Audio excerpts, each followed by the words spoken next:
ಪುಣ್ಯಗಂಧ ಅಂತ ಯಾರು ಕರೀತಾರೆ?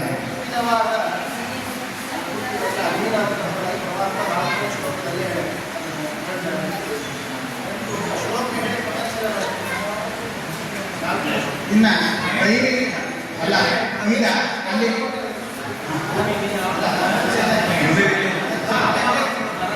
ಪೃಥ್ವಿ ತೇಜಸ್ ವಾಯು ಆಕಾಶ ಮನಸ್ಸು ಪುಣ್ಯಗಂಧ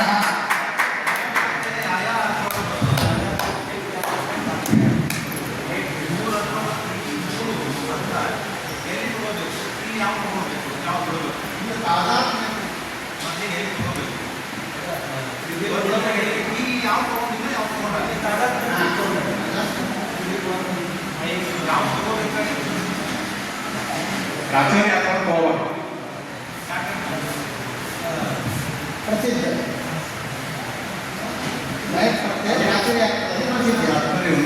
ಅಲ್ಲ ಈಗ ಅಲ್ಲೇನೆ ದೈವಿ ಅಂತ ಅನ್ನೋ ಕಡೆಗೆ ಆಚಾರ್ಯರು ಅರ್ಥ ಹೇಳಿದ್ದಾರೆ. ಅಂದ್ರೆ ಟೀಕಾಕೃತ್ಪಾದರು ಅರ್ಥ ಹೇಗೆ ಅನ್ನದ ದೇವ ಸಂಬಂಧ ದೇವರ ಸಂಬಂಧ, ನಾವೆಲ್ಲರೂ ದೇವರ ಸಂಬಂಧಿಗಳೇ ಅಲ್ಲ.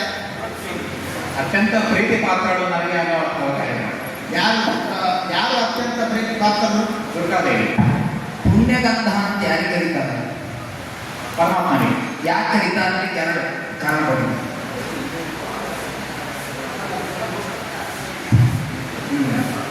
ಅವರಿಗೆ ಪುಣ್ಯ ಗಂಧ ಶುಭ ವಸ್ತುಗಳ ಭೋಗ ಇದೆ ಅನ್ನೋ ಕಾರಣಕ್ಕೆ ಪುಣ್ಯಗಂಧ ಅಂತ ಹೇಳ್ತಾರೆ. ಇನ್ನೊಂದು ಸ್ವಯಂ ಪುಣ್ಯಗಂಧ ಅಂತಂದ್ರೆ ಇನ್ನೊಂದು ಪುಣ್ಯಗಂಧ ಪ್ರಧಾನ ಆದ್ದರಿಂದ ಪುಣ್ಯಗಂಧ ಪುಣ್ಯಗಂಧ ಅಂದ್ರೆ ಒಳ್ಳೆಯ ಗಂಧ ಭೋಗ ಅಷ್ಟೇ ಇಲ್ಲ, ದುರ್ಗಂಧದ ಭೋಗ ಅದನ್ನೂ ಇಲ್ಲ ಬೇರೆ.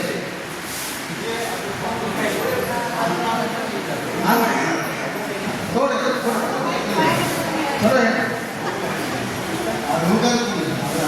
ಅಂದ್ರೆ ಅನುಭವ, ಅನುಭವ ಅನುಭವ ಇಲ್ಲ ಅಂದ್ರೆ ಏನು ದೋಷ ಬರ್ತದೆ ಅಂತ ಹೇಳಿ ಅಲ್ಲ ಅಂತ ಆಗಬೇಕು. ಹಾಗಾದ್ರೆ ಭೋಗ ಹೇಳೋದು ಅನುಭವ ಅನುಭವ ಅಂತ ಆದರೆ ದುರ್ಗಂಧದ ಭೋಗವು ಇದೆ ಅಂತ ಆಯ್ತಲ್ಲ ದೇವರಿಗೆ. ಭೋಗ ಅನ್ನೋದಿಲ್ಲ, ಭೋಗ ಏನಿಲ್ಲ ಅಂತ ಹೇಳಿದ್ದಾರೆ. ಭೋಗ ಅದ, ಅನುಭವ ಅದ, ಮತ್ತೇನಿಲ್ಲ. ಹಾಗಾದ್ರೆ ಅನುಭವ ದುಃಖಕ್ಕೆ ಕಾರಣ ಅಲ್ಲ ಅಂತ ಹೇಳ್ತಾರೆ. 8ನೇ ಅಧ್ಯಾಯದಲ್ಲಿ ಅರ್ಜುನ ಪ್ರಶ್ನೆ ಮಾಡುವಾಗ ಪ್ರಯಾಣ ಕಾಲೇಜ ಕಥಂ ನೇಯೋಸಿ ನೇತಾತ್ಮಭಿಹಿ ಅಂತ ಹೇಳಿದ್ದಾರೆ. ಅರ್ಜುನ ಪ್ರಶ್ನೆ ಮಾಡುವಾಗ 8ನೇ ಅಧ್ಯಾಯದಲ್ಲಿ ಪ್ರಯಾಣ ಕಾಲೇಜ ಕಥಂ ನೇಯೋಸಿ ನೇತಾತ್ಮಭಿಹಿ ಈ ಪ್ರಶ್ನೆ ಯಾಕೆ ಮಾಡಿದ? 7ನೇ ಅಧ್ಯಾಯದ ಬರ್ತೀನಿ. 7ನೇ ಅಧ್ಯಾಯದ ಕೊನೆ ಶ್ಲೋಕದಲ್ಲಿ ಹೇಳ್ತಾರೆ, ಪರಮಾತ್ಮ ಹೇಳ್ತಾನೆ ಪ್ರಯಾಣ ಕಾಲದಲ್ಲಿ ಈ ರೀತಿ ಸಾಧನೆ ಸಾಧಿತ ಇಲ್ಲ, ಈ ರೀತಿ ನಾನು ಸ್ಮರಣೆ ಮಾಡುವುದು ಅಭಿಭೂತ ಈ ಕಥೆಯಲ್ಲಿ ಅಧ್ಯಾತ್ಮ ಕರ್ಮ ಎಲ್ಲ ಶಬ್ದಗಳಿವೆ.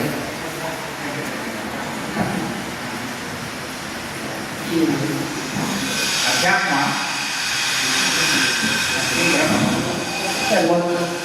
ಅರ್ಜುನ ಅಪರೋಕ್ಷ ಜ್ಞಾನಿಯೇ ಒಂದು ಅಪರೋಕ್ಷ ಜ್ಞಾನಿ ಆಗಿದ್ದರೂ ಕೂಡ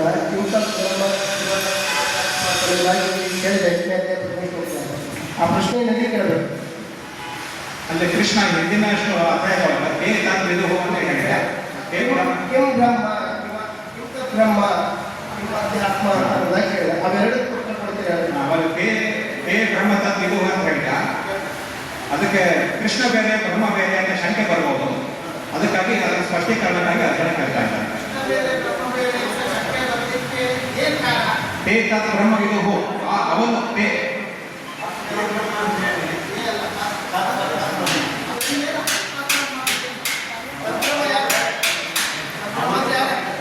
ಬ್ರಹ್ಮ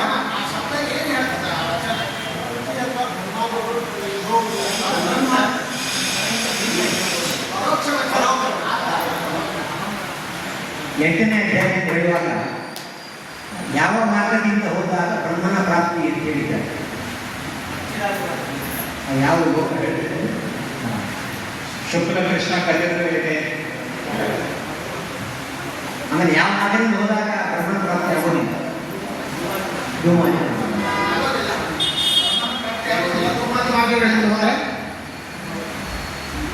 ಅಂದ್ರೆ ಅಲ್ಲ, ನಾನು ಅದನ್ನೇ ಕೇಳಿಲ್ಲ. ಭೂಮಾದಿ ಮಾರ್ಗಗಳಿಂದ ಹೋದರೆ ಬ್ರಹ್ಮ ಪ್ರಾಪ್ತಿ ಅದನ್ನು ಅಪುನರಾವೃತ್ತಿ ಲೋಕಗಳದನೋ ಇಲ್ಲ, ಅಥವಾ ಬ್ರಹ್ಮ ಪ್ರಾಪ್ತಿ ಅದನೋ ಇಲ್ಲ. ಉತ್ತರಾಯಣ ಮಾರ್ಗ ನೋಡ್ಬೋದು. ಪ್ರಾಶಸ್ತ್ಯ ಅರ್ಥದಲ್ಲಿ ಹೇಳಿದ್ದಕ್ಕೆ ಹೊರತು ಅಕ್ಷರಂ ಬ್ರಹ್ಮಪರಂ ಅಲ್ಲ. ಈಗ ಅಲ್ಲೇನೆ ಈ 8ನೇ ಅಧ್ಯಾಯ ಮೊದಲಿಗೆ 8ನೇ ಅಧ್ಯಾಯದಲ್ಲಿ ಆರಂಭದಲ್ಲಿ ಆಚಾರ್ಯ ಹೇಳ ಸಂಗತಿ ಏನು, ಯಾಕೆ ಹೊರಟಿದ್ದೀವಿ 8ನೇ ಅಧ್ಯಾಯದ ಪ್ರತಿಪಾದ್ಯ ವಿಷಯ ಏನು? ಮರಣ ಕಾಲದಲ್ಲಿ ಸ್ಮರಣೆಗೆ ಯಾವ ವಿಷಯ ಮತ್ತು ಗಮ್ಯ ಮಾರ್ಗ ಯಾವುದು ಅಂತ ಪ್ರತಿಪಾದನೆ. ಗಮ್ಯ ಅಂದ್ರೆ ಏನಂತ ಅರ್ಥ ಮಾಡಿದ್ದಾರೆ ಟೀಕಾಕೃತ್ಪಾದ. ಗತಿ ಹೊಂದಲು ಯೋಗ್ಯವಾದ ವಿಷಯ. ಅಕ್ಷರಂ ಬ್ರಹ್ಮನನ್ನು ಹೊಂದುತ್ತಾರೆ ಅಂತಂದಾಗ ಇದು ಅಪ್ರಪ್ರಯಾತ ಗಚ್ಚಂತಿ ಬ್ರಹ್ಮ ವಿಭೋಜನ. ಹಂಗಂದ್ರೆ ಬ್ರಹ್ಮನ ಹೋಗ್ಬಿಡ್ತಾರೆ, ಯಾರಿಂದ ಪೂಜಿತರಾಗಿ ಹೀಗೆ ಹೋಗ್ತಾರೆ ಅಂತಂದ್ರೆ ಯಾರಿಂದ ಪೂಜಿತರಾಗಿ ಬ್ರಹ್ಮನನ್ನು ಹೋಗ್ತಾರೆ, ನಾಡಿದವರು ಅರ್ಚನಾದವರು ಅವ್ರ ಹೆಸರೇನು ಹೇಳ್ಯಾರ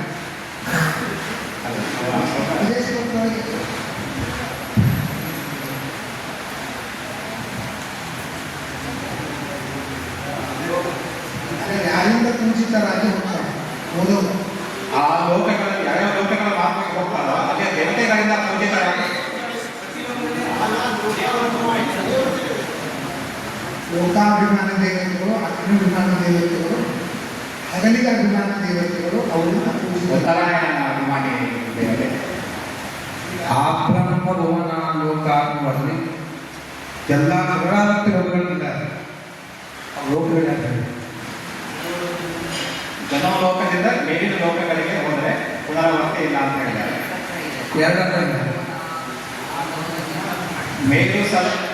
ಮೇಲು ಸದನದಲ್ಲಿರುವಂತಹ ಬ್ರಹ್ಮ ಭವನಕ್ಕೆ ಒಂದು ಅರ್ಥ, ಆ ಬ್ರಹ್ಮಲೋಕ ಸತ್ಯಲೋಕ ಅಂತಲ್ಲ. ಆದರೆ ಮೇಲಿರುವ ಲೋಕಗಳು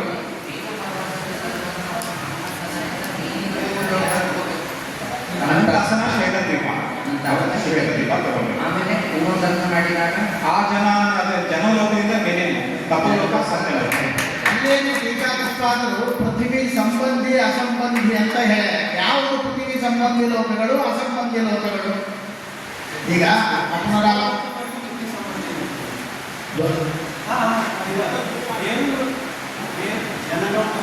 ವೈಕುಂಠ, ಅನಂತಾಸನ, ಶ್ವೇತದ್ವೀಪಗಳಲ್ಲಿ ಯಾವುದು ಪೃಥ್ವಿ ಸಂಬಂಧಿ? ವೈಕುಂಠ ಪೃಥ್ವಿ ಸಂಬಂಧಿನ ಯಾವುದು ಪೃಥ್ವಿ? ಈ ಮೂರರಲ್ಲಿ ಅನಂತಾಸನ, ಶ್ವೇತದ್ವೀಪ ಹಾಗೂ ವೈಕುಂಠಗಳಲ್ಲಿ ಯಾವುದು ಪೃಥ್ವಿ ಸಂಬಂಧಿ, ಯಾವುದು ಪೃಥ್ವಿ ಸಂಬಂಧಿ ಅಲ್ಲ? ಅದು ಬಿಟ್ಟು ಶ್ವೇತದ್ವೀಪ, ಅನಂತಾಸನ.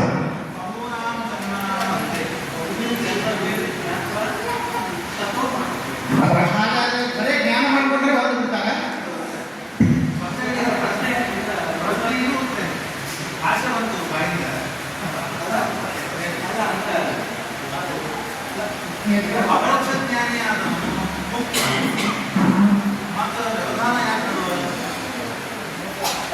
ಪ್ರಾರಬ್ಧ ಕರ್ಮ ಇರ್ತದೆ. ಪ್ರಾರಬ್ಧ ಅವಸಾನ ಆಗುವವರೆಗೂ ಅವನಿಗೆ ಮೋಕ್ಷ ಕೊಡೋದು.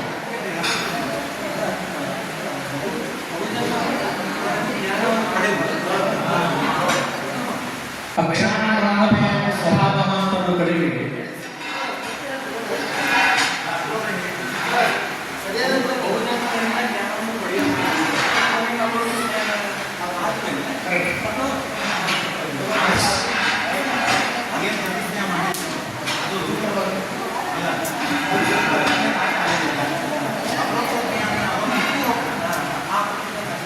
ಅಕ್ಷರ ಬ್ರಹ್ಮ ಪರಮ ಸ್ವಭಾವ ಅಂತಲ್ಲ.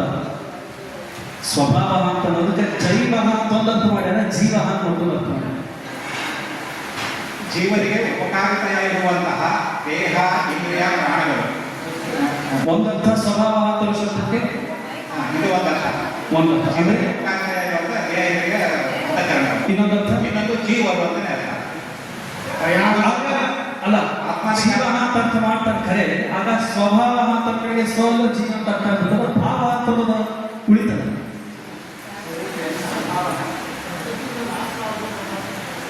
ಹ? ಸದಾ ಸರ್ವದಾ ಏಕ ಪ್ರಕಾರ ಭಾವ.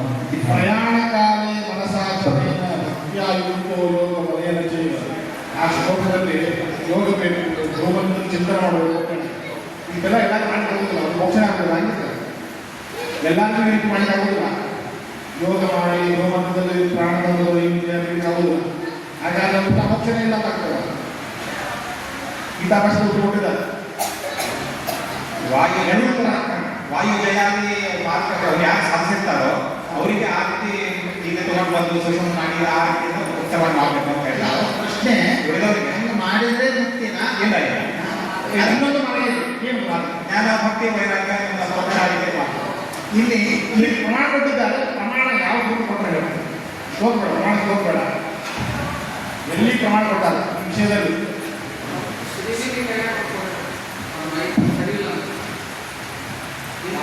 ಚಿಂತನ ಬ್ರಹ್ಮ ತನ್ನ ಕಡೆಗೆ ಅರ್ಜುನ ಪ್ರಶ್ನೆ ಮಾಡಿದ. ಉತ್ತರ ಕೃಷ್ಣ ಏನು ಉತ್ತರ ಕೊಟ್ಟ? ಚಿಂತನ ಬ್ರಹ್ಮ ಅನ್ನೋದಕ್ಕೆ ಉತ್ತರ, ಕೃಷ್ಣನ ಉತ್ತರ ಏನು? ಅಕ್ಷರ ಪರಮಂ ಬ್ರಹ್ಮ. ಅಕ್ಷರ ಬ್ರಹ್ಮ ಅಂದ್ರೆ ಸಾಕಾಗಿತ್ತಲ್ಲ, ಪರಮಂ ಅನ್ನುವ ವಿಶೇಷಣ ಯಾಕೆ? ಅಕ್ಷರ ಇಲ್ಲದಿರುವ ವೇದಾದಿಗಳು, ಪ್ರಕೃತಿ ವೇದಾದಿಗಳು ಅಕ್ಷರವಾಗಿವೆ. ಹೀಗಾಗಿ ಅಕ್ಷರ ಬ್ರಹ್ಮ ಅಂದ್ರೆ ವೇದಾದಿಗಳನ್ನು ಗ್ರಹಣ ಮಾಡಲಿಕ್ಕೆ ಅಂತ ಹೇಳಿ ಪರಮವನ್ನು ವೈಶಿಷ್ಟ್ಯದಿಂದ ಕೂಡಿರ್ತಕ್ಕಂಥ ಅಕ್ಷರ ಬ್ರಹ್ಮ ಅನ್ನೋದು ಕೇವಲ ಪರಮಾತ್ಮ. ಹಾಗಾದ್ರೆ ಪರಮಂ ಅನ್ನೋದು ವಿಶೇಷಣ ಯಾವುದು ತಿಳಿಯುತ್ತೀರಿ? ಅಕ್ಷರ ಬ್ರಹ್ಮ. ಪರಮಾಕ್ಷರ ಯಾವುದು? ಅದು ಬ್ರಹ್ಮ.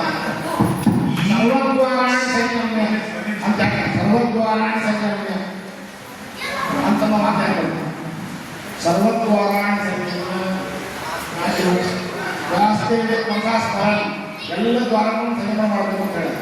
ಅಂದ್ರೆ ಎಲ್ಲ ನಾಡಿಗಳ ದ್ವಾರವನ್ನು ಬಂದು ಮಾಡಿ, ಬ್ರಹ್ಮ ನಾಡಿ ಒಂದು ಬಿಟ್ಟು, ಸುಷುಮ್ನ ನಾಡಿ ಒಂದು ಬಿಟ್ಟು ಎಲ್ಲ ನಾಡಿಗಳ ದ್ವಾರವನ್ನು ಬಂದು ಮಾಡಿ ಅದರಿಂದ ನಿರ್ಗಮಿಸಿದ್ರೆ ಮೋಕ್ಷಕ್ಕೆ ಹೋಗ್ತಾರೆ ಅಂತ ಹೇಳ್ತಾರೆ. ಸ್ಥಾನಾಂತರ ಪ್ರಾಪ್ತಿ ಆಗ್ತದೆ ಮೋಕ್ಷ. ಮನೋಹೃದಿ ವಿರುದ್ಧ ಅಂತ ಸರ್ವದ್ವಾರಾಣಿ ಸಂಯಮ. ಮನಸ್ಸಂದ್ರೆ ಏನು, ಹೃದಯ ಎರಡು ಒಂದೇ ಅಲ್ಲ. ಯತ್ರ ಮಾನ ಅಲ್ಲ, ನನ್ನ ಪ್ರಶ್ನೆ ಹಾ, ಎಲ್ಲರೂ ಹೊರಗಡೆ ಹೃದ್ ಶಬ್ದಕ್ಕೆ ನಾರಾಯಣ ಅಂತ ಅರ್ಥ ಮಾಡಿ. ಎಲ್ಲಿಂದ ಬಂತು? ಋತ ತ್ವಯ ಶಬ್ದಕ್ಕೆ ಕ್ರಿಯತೆ ತ್ವಯ ಅನ್ನೋ ಅರ್ಥದಿಂದ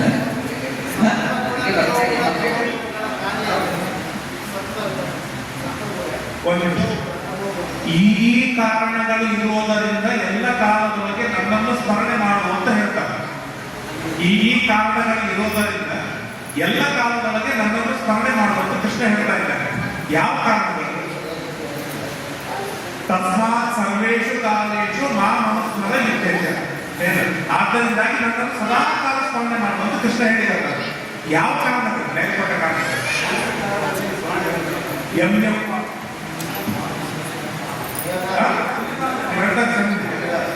ಅಂತ್ಯಕಾಲದಲ್ಲಿ ಸ್ಮರಣೆ ಮಾಡುವವರಿಗೆ ನಿರಂತರವಾಗಿ ಸ್ಮರಣೆ ಇದ್ರೆ ಮಾತ್ರ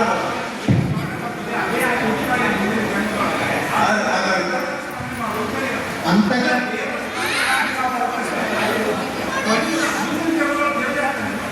ಇಲ್ಲ ಅಲ್ಲ,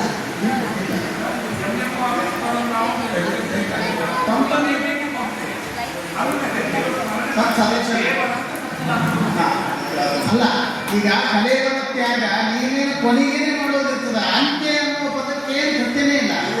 ಸ್ಮರಣ ವಿಶೇಷಣಗಳು ಅಂತೆ ಅನ್ನೋದು.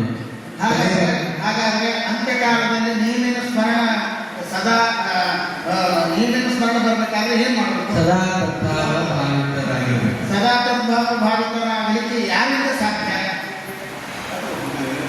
ಅಪರೋಕ್ಷ ಜ್ಞಾನಿಗಳಲ್ಲಿಯೂ ಮತ್ತ ಎಲ್ಲ ಒಟ್ಟಾರೆ ಅಪರೋಕ್ಷ ಜ್ಞಾನಿ ಆದ್ರೆ ಸಾಕ?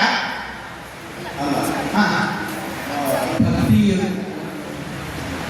ಅಪರೋಕ್ಷ ಜ್ಞಾನಿ ಆದವರಿಗೆಲ್ಲ ಅಂತಕಾಲದಲ್ಲಿ ಸ್ಮರಣ ಬಂದ್ಬಿಡ್ತದ. ನಿರಂತರವಾಗಿ ಭಗವಂತನ ಧ್ಯಾನ ಮಾಡ್ತಾರೆ. ಧ್ಯಾನದಿಂದ ಸತತ ಅಭ್ಯಾಸದಿಂದ ಅಂತಕಾಲದಲ್ಲಿ ಸ್ಮರಣೆ ಬರಬೇಕಾದ್ರೆ ಅಪರೋಕ್ಷ ಜ್ಞಾನಿಗೆ ಬರ್ತದ, ಉಳಿದವರಿಗೆ ಬರೋದಿಲ್ಲ. ಎಲ್ಲ ಒಟ್ಟಾರೆ ಅಪರೋಕ್ಷ ಜ್ಞಾನಿ ಆಗಿಬಿಟ್ರೆ ಬಂದ್ಬಿಡ್ತದ.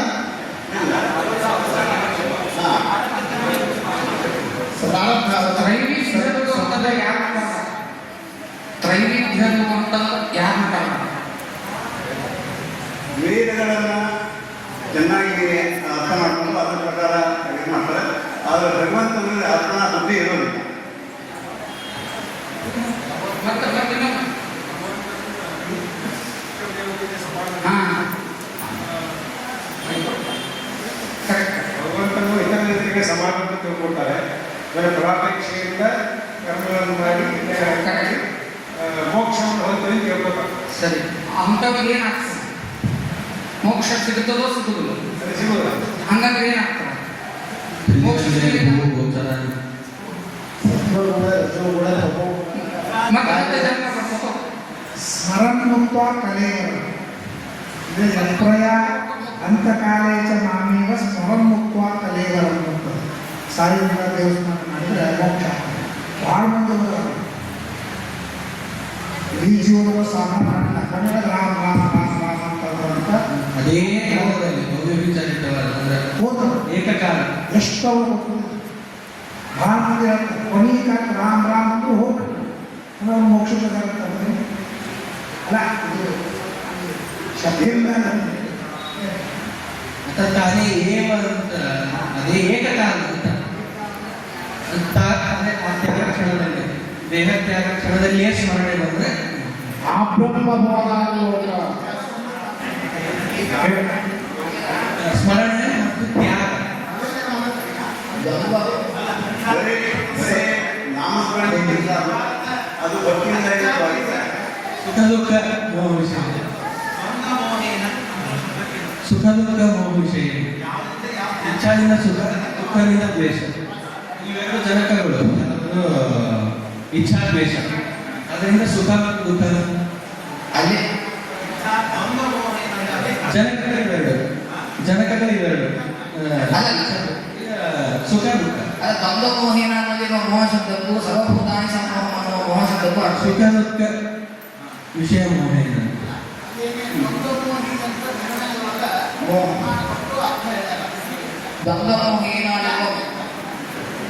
ದ್ವಂದ್ವಮೋಹಿನಾದಿರುವ ಮೋಹ ಶಬ್ದಕ್ಕೂ ಸರ್ವಭೂತಾನಿ ಸಮೋಹ ಅನ್ನುವಂತಹ ಸಮೂಹ ಶಬ್ದಕ್ಕೂ ಅರ್ಥಗಳಲ್ಲಿ ವ್ಯತ್ಯಾಸ ಇದೆ. ಮೋಹ ಸಮೂಹ ಅನ್ಯತ್ರ ಅಧರ್ಮ ಕಾರ್ಯ ಮೋಹ ಶಬ್ದಕ್ಕೆ ಅರ್ಥ ಇದೆ. ಮಿಕ್ಕಿ ಸುಖ ಮತ್ತು ದುಃಖ ಜನಕಗಳು ದ್ವಂದ್ವ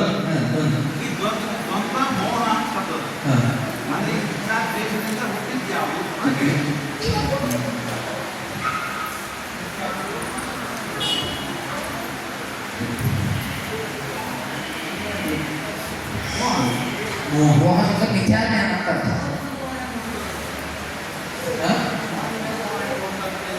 ಮೋಹದಿಂದ ಮೋಹ ಸತ್ವಗುಣ ರಜೋಗುಣ ತಮೋಗುಣಗಳ ಕಾರ್ಯಗಳು ಇರ್ತದೆ. ಅದಕ್ಕೆ ಅಭಿಮಾನಿಗೆ ಶ್ರೀ ಗುರುದುರ್ಗ ಸತ್ವದ ಸಮೂಹ ಸರಿಯಾಗಿರ್ತದೆ. ಸತ್ವಗುಣದ ಕಾರ್ಯ ಸತ್ವ ಸಾತ್ವಿಕ ಕಾರ್ಯಗಳನ್ನು ಮಾಡಿಸೋದು ಸತ್ವಗುಣ ಅಂದ್ರೆ ಎಲ್ಲ ಶುಭ ಕರ್ಮಗಳು ಅಂದ್ರೆ ಜ್ಞಾನ ಕಾರ್ಯಗಳನ್ನು ಭಗವತ್ ಸಂಬಂಧಿ ಯಥಾರ್ಥ ಜ್ಞಾನವನ್ನು ತಿಳಿಸ್ಕೊಡೋದು ಸತ್ವಗುಣ. ಈಗ ಅಂತಕಾಲಿಕ ಮಿಶ್ರ ಜ್ಞಾನವನ್ನು ಕೊಡೋದು ಅಂದ್ರೆ ಕೆಲವು ವಿಷಯದಲ್ಲಿ ಯಥಾರ್ಥ ಕೆಲವು ವಿಷಯದಲ್ಲಿ ಯಥಾರ್ಥ ಜ್ಞಾನ ತಮೋಗುಣ ನೀವೇನ ಯಥಾರ್ಥ ಜ್ಞಾನವನ್ನು ಮಾಡಿಸೋದು. ಅಂತಕಾಲೇಶ ಮಾಮೇವ ಸ್ಮರಣಮುಕ್ತ ಕಲೇವರಂ ಅಂತ ಆಚರಿಸ್ತೀವಿ. ಮುಂದಿನ ಪಾದ ಯಪ್ರಯಾತಿ ಸಮದ್ಭಾವಂ ಯಾತಿ ಮಸ್ತತ್ರ ಸಂಶಯ ಮದ್ಭಾವಂ ಅಂತ ಬರ್ತದೆ. ಅಂದ್ರೆ ದೇವ್ರು ಹೇಳೋ ಮಾತು ಮೈ ಸತ್ತ ಅಂದ್ರೆ ಮೈ ಸತ್ತ ಅಂದ್ರೆ ದೇವರೇ ಇದು ದೇವರು ಹೇಳೋ ಮಾತಲ್ಲ. ಅದಕ್ಕೆ ನನ್ನ ಧರ್ಮವನ್ನು ಪಡಿತಾನೆ ಅಂತ ಅರ್ಥ ಇದೆ.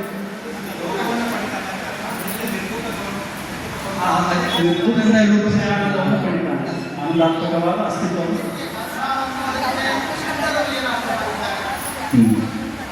ಅಭೇದ ಬಗ್ಗೆ ನಾನೇ ಆಗ್ತೀನಿ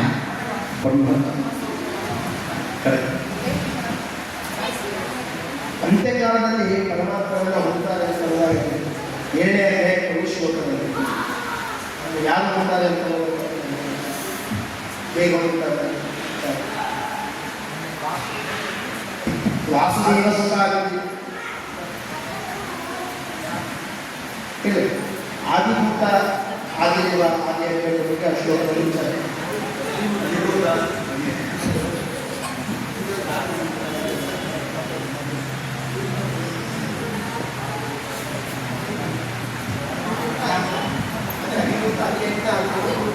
ಉತ್ತರಾಯಣದಲ್ಲಿ ಮರಣ ಹೊಂದಿದವರು ದಕ್ಷಿಣಾಯಣದಲ್ಲಿ ಮರಣ ಹೊಂದಿದವರು ಯಾವ ರೀತಿ ಹೋಗ್ತಾರೆ? ಅದು ಮರಣ ಉತ್ತರಾಯಣದಲ್ಲಿ ಯಾವ ರೀತಿ ಕವರ್ ಮಾಡ್ತಾ ಇದ್ದಾರೆ? ದಕ್ಷಿಣಾಯಣ ಅಗ್ನಿ ಜ್ಯೋತಿ ರಹಸ್ಯ ಅಡಮಾಸ ಉತ್ತರಾಯಣ ಉತ್ತರ ಪ್ರಯಾಣ ಗಚ್ಚತಿ ಅರ್ಥ ಶ್ಲೋಕಾರ್ಥ ಅಧಿಯಜ್ಞ ಅಂದ್ರೆ ಏನು?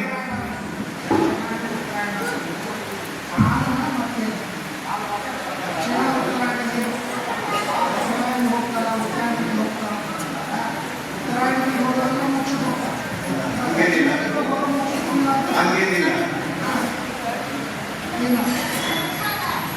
ಮಾಡ್ತಾರೆ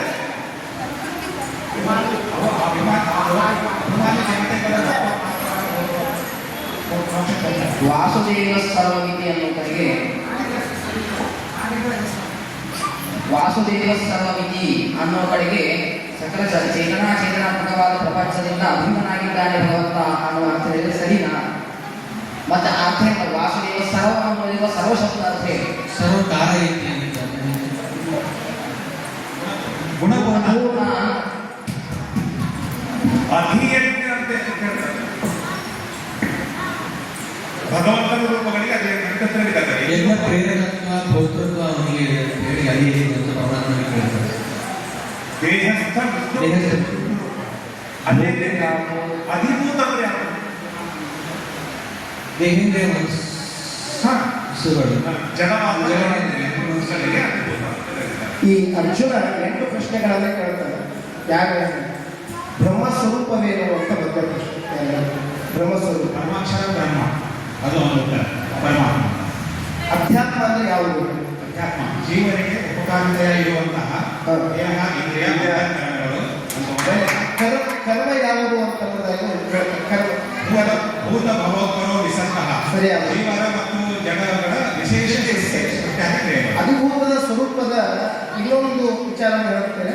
ಅಧಿಭೂತ ಸ್ವರೂಪ ಅಧಿಭೂತ ಅಂತಂದ್ರೆ ಪದಾರ್ಥಗಳು ನಾಶ ಕ್ಷರೋಪಾವ ಅಂದ್ರೆ ನಾಶ ಆಗುವಂತಹ ಜಡ ಪ್ರಕೃತಿಯಾದಿ ಪ್ರತಿವಾದಿ ತತ್ವಗಳು.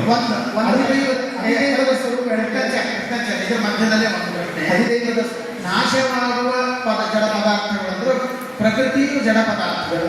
ಅದು ನಾಶವಾಗ್ತದೋ ಇಲ್ಲ? ಜಡ ನಿತ್ಯನೋ ಅನಿತ್ಯನೋ? ಪ್ರಕೃತಿ ನಿತ್ಯನೋ? ಸ್ವಾಭಾವಿಕವಾಗಿ ಪ್ರಕೃತಿ ನಿತ್ಯನೋ ಅನಿತ್ಯನೋ? ಹಾಗಾದ್ರೆ ಪ್ರಕೃತಿಯ ನಾಶ ಹೇಳಿದ್ದಾರೋ ಇಲ್ಲ? ಹೇಳಿದಾಗ ಸೂಕ್ಷ್ಮ ರೂಪದಿಂದ ಇರ್ತದೆ ಹಳೆಯ ಕಾಲದಲ್ಲಿ. ಇಲ್ಲ ಐದೇ ಪ್ರಶ್ನೆ. ಹಾಗಾದ್ರೆ ನಾಶ ಅನ್ನೋದು ಏನರ್ಥ? ಉಪಚಯ ಅಂದ್ರೆ ಐದೇ ಪ್ರಶ್ನೆ. ಅಧಿದೈವದ ಸ್ವರೂಪವನ್ನು ಹೇಳ್ತಾರೆ. ಜೀವನಿಗೆ ನಿಯಾಮತೆಯ ಇರುವಂತಹ ಚತುರ್ಮುಖ ಬ್ರಹ್ಮದೇವರು ಮತ್ತು ಶೇಷ ಸಂಕರ್ಷ ಶೇಷ ಈ ನಮ್ಮ ದೇಹದಲ್ಲಿ ಅದೇ ವಿಚಾರ ಹೇಳ್ತಾರೆ. ಪರಮಾತ್ಮ ಹೌದು. ಅಧಿಯಜ್ಞದ ಚಿಂತನೆ ಹೇಳಿ. ಅದೇ ಅಹಮೇವ ಅಂತ ಹೇಳೋಣ. ದೇವರೇ ಅದೇ ರೂಪದಿಂದ ಇರ್ತಾನೆ. ಅಲ್ಲಿ ಅರ್ಜುನ ಪ್ರಶ್ನೆ ಮಾಡಿಲ್ಲ. ಕಹ ಅಧಿಯಜ್ಞ ಕೇಳೇ ಇಲ್ಲ. ಅಧಿಯಜ್ಞೋಹಮೇವ ಅಂತ ಹೆಂಗೆ ಉತ್ತರ ಕೊಟ್ಟ? ಯಾಕೆ ಕೊಟ್ಟ? ಅದೇ ಈಗ ಎಲ್ಲ ಕಡೆ ಕಿಂತಂ ಬ್ರಹ್ಮ ಅಂತ ಕೇಳಿದ ಅದಕ್ಕೆ ಉತ್ತರ ಸರಿ. ಅಧಿಯಜ್ಞೋಹನ ಕಥಮ ಕೇಳಿದ್ದಕ್ಕೆ ಹೇಳದೇನೆ ಅಧಿಯಜ್ಞೋಹನೇ ವಾಕ್ಯ ಅಂತ ಉತ್ತರ ಕೊಟ್ಟಿದ್ದಾನೆ. ಹೇಗೆ ಅಧಿಯಜ್ಞ ಅಂತ? ಹೌದಲ್ಲ ಕಥಮ ಅಧಿಯಜ್ಞ ಅಂತ ನಾನೇ ಅಧಿಯಜ್ಞ ಹೇಗೆ ಅಧಿಯಜ್ಞ ಅಂತ ಕೇಳಿದಾಗ ನಾನೇ ಅಧಿಯಜ್ಞ ಅಂತ ಹೇಗೆ ಹೇಳಿದ? ಅದಕ್ಕೆ ಆಚಾರ ಹೇಳಿ ಸಾಗಿಯಜ್ಞ ಮಾಮ್ ಅಂತ ಹಿಂದಿನ ಅಧ್ಯಯನ ಹೇಳಿದ. ಮಾಮ್ ಅಂದ್ರೆ ನಾನೇ ಅಧಿಯಜ್ಞ ಅಂತ ಹೇಳಿದ್ದೆ. ಇಲ್ಲಿ ಅಧಿಯಜ್ಞ ಅಹಂ ಅಂತ. ಆಮೇಲೆ ಕಥಮ ಅನ್ನೋದು ಉತ್ತರ ಏನು ಹೇಳ್ಯಾರ? ಭೋಕ್ತೃತ್ವ ಪ್ರಬಂಧಕತ್ವ ಅವೆಲ್ಲ ಸೃಷ್ಟಿ ಆಗತಕ್ಕ ಕೊನೆ ಅರ್ಜುನನ 8ನೇ ಪ್ರಶ್ನೆಯಲ್ಲಿ ಭಗವಂತನನ್ನ ಹೇಗೆ ಹೊಂದಬೇಕು ಅನ್ನೋದಾಗಿ ವಿಸ್ತಾರವಾಗಿ ಹೇಳಿದ್ರು. ಒಂದು ವಾಕ್ಯದಲ್ಲಿ ಜೀವ ಪರಮಾತ್ಮನನ್ನ ಹೊಂದುವಂಥ ಬಗೆಗಳಲ್ಲಿ ಪರಮಾತ್ಮನನ್ನ ಹೇಗೆ ಹೊಂದಬೇಕಂದ್ರೆ ಧ್ಯಾನ ಸ್ಮರಣೆ ಮುಂತಾದವುಗಳನ್ನ ಹೇಗೆ ಮಾಡಿ ಪರಮಾತ್ಮನನ್ನ ಹೊಂದಬೇಕು. ಕವಿ ಪುರಾಣ ಶಾಸ್ತ್ರ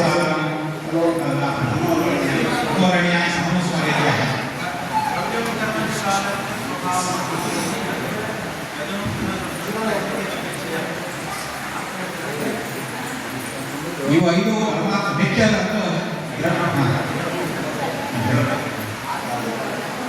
ದ್ರವ್ಯ ಕರ್ಮ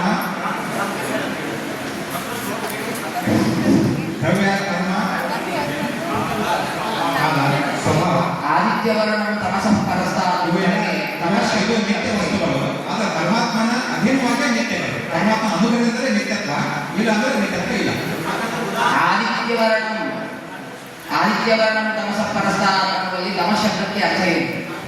ಪ್ರಕೃತಿ ಅಲ್ಲ, ಈಗ ಆದಿತ್ಯವರ್ಣಂ ತಮಸಃ ಪರಸ್ತಾತ್ ಅನ್ನುವ ಶ್ಲೋಕ ಏನು ಹೇಳಲಿಕ್ಕೆ ಹೊರಟಿದೆ? ಈ ರೂಪ ಉಳ್ಳವನು ಆದಿತ್ಯವರ್ಣ ಉಳ್ಳ ಆ ಶ್ಲೋಕ ಏನು ಹೇಳಲಿಕ್ಕೆ ಹೊರಟಿದೆ ಅಂತ ಹೇಳಿ ಆಚಾರ್ಯರು ಸಗುಣ ಆಯ್ತು. ಅದೊಂದು ತಮಸಃ ಪ್ರಕೃತಿಯನ್ನು ಮೀರಿದವನು, ಅದರಿಂದ ಏನು ಹೇಳಲಿಕ್ಕೆ ತಾನೆ ಅಂದ್ರೆ ಅವನಿಗೆ ಪ್ರಾಕೃತ ದೇಹ ಇಲ್ಲ, ಅಪರಾಕೃತ ಶರೀರ. ಭಗವಂತನನ್ನು ಹೇಗೆ ಚಿಂತಿಸಬೇಕು ಧ್ಯೇಯಮಾಹ ಅಂತ ಹೇಳ. ತಮಸಃ ಪರಸ್ತಾತ್ ಅಂತಲ್ಲ, ಆದಿತ್ಯವರ್ಣ ಅಂತಂದಿದ್ದಾನೆ. ಆದಿತ್ಯವರ್ಣ ಅಂದ್ರೆ ಏನು?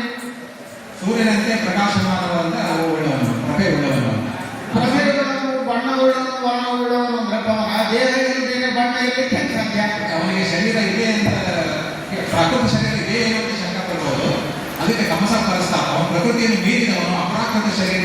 ಅದು ಸರಿ, ಆದ್ರೆ ಬಣ್ಣ ಇರಬೇಕಾದ್ರೆ ದೇಹ ಇರಬೇಕೋ ಬೇಡ? ಇಂಥದ್ದು ಜ್ಞಾನಾನಂದ ಸ್ವರೂಪವಾದಂತಹ ಅಲ್ಲ, ಶರೀರ. ದೇಹ ಅದನ್ನು ಇಲ್ಲ. ದೇಹ ಎಂತ ಶರೀರ?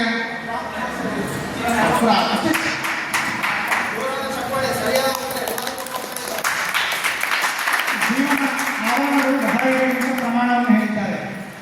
ಜೀವನಿಗೆ ಆವರಣವಿದೆ, ಅದರ ಪ್ರಮಾಣಗಳನ್ನು ಹೇಳಿದ್ದಾರೆ. ಹೇಳ್ಬೋದ? ಕಂದ ಪುರಾಣವನ್ನ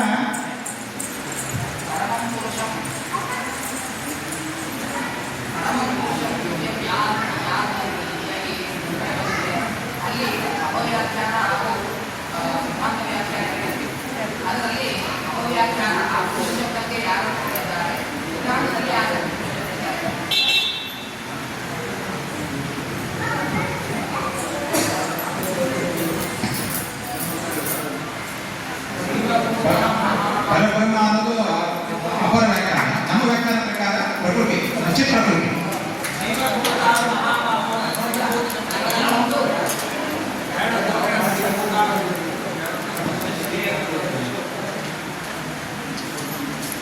ಶ್ರೀ ಉತ್ತರ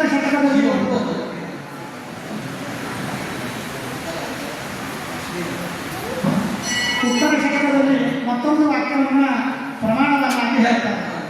ಕಾರಣ ಏನು ಅಂತ ಶ್ರೀಯಾಗ ಜೀವಭೂತಾಗಿ ಪ್ರಾಣಕಾರಿ ಸರ್ವಕಾರಣ. ಇಲ್ಲಿಯವರೆಗೆ 7 ಮತ್ತು 8ನೆಯ ಭಗವದ್ಗೀತೆಯ ಭಾಷ್ಯ ಮತ್ತು ತಾತ್ಪರ್ಯಗಳ ಅಧ್ಯಯನವನ್ನು ಮಾಡಿ ಪ್ರಶ್ನೋತ್ತರಗಳನ್ನು ವಿದ್ವಾಂಸರ ಪ್ರಶ್ನೆಗಳಿಗೆ ಶಿಷ್ಯರು ಕೊಟ್ಟಿದ್ದಾರೆ. ಯಥಾಶಕ್ತಿ ಸಾಕಷ್ಟು ಹಗಲು ರಾತ್ರಿ ಪ್ರಯತ್ನವನ್ನ ಒಬ್ಬ ಅಂತ್ಯವಾಸಿಗಳು ಇಷ್ಟು ಮಾಡ್ತಾ ಇದ್ರು. ನಾವು ಮಾಡ್ತಿದ್ವಿ ಎಲ್ಲ ನಮ್ಮ ಅನುಭವ ಹೇಳ್ತೇವೆ, ಉದ್ಯೋಗ ಮಾಡ್ತಾ ಇದ್ರು. ನಾವಂತೂ ಇಷ್ಟು ಮಾಡಿಲ್ಲ.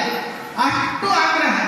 ಈ ವಯಸ್ಸಿಗೆ ಇವರಿಗೆ 38 ನಾನು ಒಡೆಯೋರಿಗೆ 38, ಪಾಟೀಲರಿಗೆ 36, ಹೀಗೆಲ್ಲ ಇವರು 50 ಇರೋರು. ಅಷ್ಟು ಆಧಾರದಿಂದ ಮತ್ತೆ 6 ಪಾಠ ಪ್ರತಿ ನಿತ್ಯವೂ ನಾನು ಅದನ್ನೇ ನಮಗೊಂದು ಸ್ಫೂರ್ತಿಯಾಗಿ ಶಿಷ್ಯರು ಕರೆ ಅಂದರೆ ಗುರುಗಳು ಎಲ್ಲರಿಗೂ ಮಾರ್ಗದರ್ಶಕರು.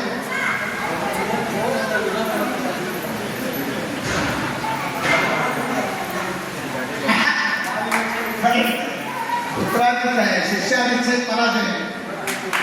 ಹೀಗಾಗಿ ಪ್ರತಿಯೊಂದರಲ್ಲಿಯೂ ಕೂಡ ಅವರ ಸ್ಫೂರ್ತಿ ಅತ್ಯಂತ ನಮಗೆ ಶಿವದಾಚಾರ್ಯ ಶಾಸ್ತ್ರವನ್ನು ಅಧ್ಯಯನ ಮಾಡುವುದಕ್ಕೆ ಸಹಕಾರಿಯಾಗಿದೆ. ಇದೇ ತರಹದ ಅಧ್ಯಯನಶೀಲತಾ ಹಾಗೂ ವಿಶೇಷವಾದಂತಹ ಶ್ರದ್ಧಾ ಶ್ರೀಮದ್ ಟೀಕಾಕೃತ್ಪಾದರ ಗ್ರಂಥಗಳ ಅಧ್ಯಯನ ಮಾಡಿ ಇನ್ನೂ ಉದ್ಗ್ರಂಥಗಳನ್ನು ಅವರು ಅಧ್ಯಯನ ಮಾಡಿ ಹೀಗೇ ಇನ್ನೂ ಹೆಚ್ಚಿನ ಕ್ರಮದಲ್ಲಿ ಪ್ರಶ್ನೋತ್ತರಗಳ ರೂಪದಿಂದ ಕೊಟ್ಟು ವಿದ್ವಾಂಸರನ್ನು ಸಂತೃಪ್ತಿಪಡಿಸಿ ಈ ಗ್ರಂಥವನ್ನು ಸಾರ್ಥಕ ಮಾಡಿಕೊಳ್ಳಬೇಕು ಅಂತ ಹೇಳಿ ಅದಕ್ಕೆ ಬೇಕಾದ ಅನುಗ್ರಹದ ಪುಣ್ಯವನ್ನು ಎಲ್ಲ ವಿದ್ವಾಂಸರು ಅನುಗ್ರಹ ಮಾಡಬೇಕು, ಆಶೀರ್ವಾದ ಮಾಡಬೇಕು, ಎಲ್ಲ ಶಿಷ್ಯ ಸಮೂಹಕ್ಕೂ ಮತ್ತು ವಿಶೇಷವಾಗಿ ನನಗೂ ಕೂಡ ಅನುಗ್ರಹ ಮಾಡಬೇಕು ಅಂತ ಹೇಳ್ತಾ